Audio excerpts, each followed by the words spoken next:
as a longtime enthusiast of all things, James Bond, I must say that each actor's defining car not only encapsulates their portrayal of 007, but also served a symbol of the era they represented.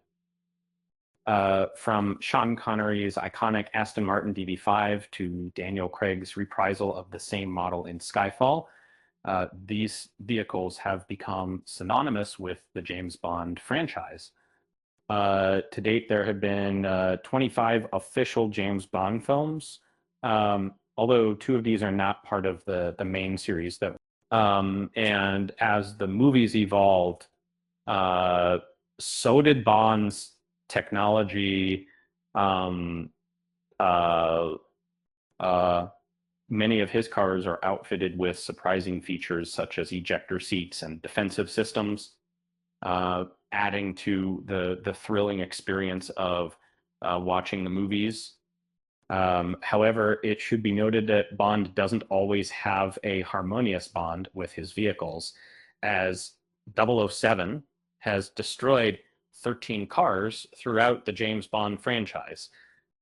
Vehicle stunts are a staple of every James Bond movie, with Bond being able to drive virtually any vehicle from cars to trains and even aircraft. Still, as James Bond is so tied to British culture, it makes sense that the most famous car associated with him would be a British car, which led to the Aston Martin being the staple James Bond car. Every Aston Martin driven by James Bond has played a different defining role in the movies, depending on who is playing James Bond. However, one Bond actor's defining car was not an Aston Martin at all, highlighting how each Bond era has its own quirks. Sean Connery's iconic Aston Martin DB5 was an exceptionally stylish vehicle that stood out in 1964 during his portrayal of James Bond in Goldfinger.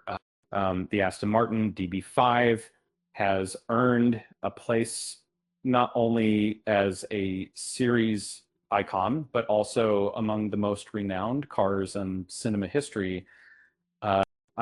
Today, this very same car, driven by Sean Connery, is famously known as the Goldfinger car, and to be valued at approximately $25 million. George Lazenby portrayed James Bond just once in the film on Her Majesty's Secret Service. Unlike Connery, who was not typically known for his romantic roles, Lazenby excelled in such parts. As a result, on Her Majesty's Secret Service veered more towards a romantic tale compared to the usual spy action thriller. And Lazenby's Bond character didn't require a high-tech car, as Connery's had in previous films. During his one appearance as James Bond, George Lazenby was behind the wheel of an Aston Martin BBS. Roger Moore was known for driving various cars as Bond, such as an Aston Martin, but it was a vehicle from a different British automaker that truly symbolized his Bond experience. In The Spy Who Loved Me, James Bond operated a uniquely equipped Lotus Esprit, complete with torpedoes, missiles, cement sprays, and mine capabilities. However, its standout feature was its ability to transform into a submarine, making it the iconic Bond vehicle for Roger Moore during the underwater sequences. That Timothy Dalton's iconic Bond vehicle was the open-topped Aston Martin V8 Vantage, a modernized version of Connery's DB5 with a black finish and a more streamlined design. This car fit Dalton's portrayal of James Bond as a grittier, more hard-edged character who utilized state-of-the-art gadgets for the era. Pierce Brosnan is frequently recognized for delivering a convincing portrayal of James Bond.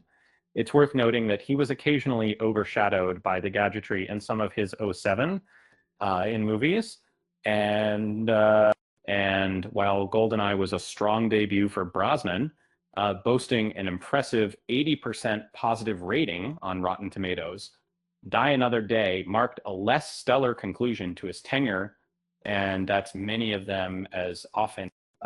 This was primarily due to the film's science fiction leaning plot, which featured James Bond driving an invisible car, a vehicle that became symbolic of the Brosnan era in the Bond franchise.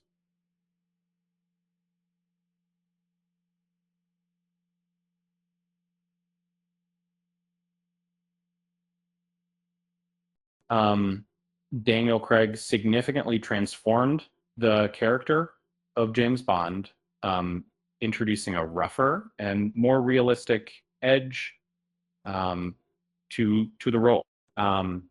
This change was manifested not only through giving 007 a rugged four-wheel drive or similar tough-looking vehicle as his iconic ride, but also by the filmmakers who opted for a fresh take on the James Bond franchise. Um, in Daniel Craig's era as Bond, there was a deliberate effort to evoke nostalgia whenever feasible, as exemplified by the return of the very same Aston Martin DB5 that was featured in the movie Goldfinger.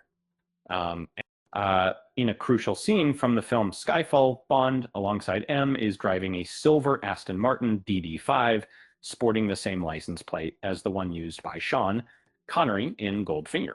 Also captured by Dad Profit, this ride carries a nod to earlier James Bond films when M expresses discomfort about the vehicle. Bond then unveils an ejector seat, to which M quips, "Go ahead and eject me." I don't care. Ew. Despite each Bond actor having their unique vehicles, this scene underscores Aston Martin as the iconic automaker for the James Bond franchise. Thanks for watching, and until next time,